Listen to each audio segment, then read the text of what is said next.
Welcome to Abdali Art and Drawing. Today we will learn how to draw a bee. For the bee's head, draw a circle.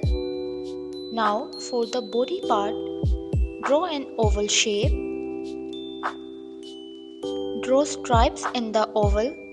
They can be either arched up or down. Draw as many lines as you want.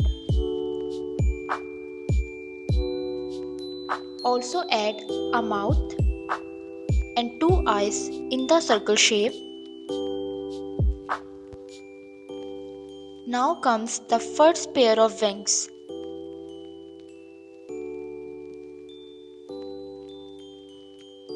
Draw the second pair of smaller wings under the first set of wings.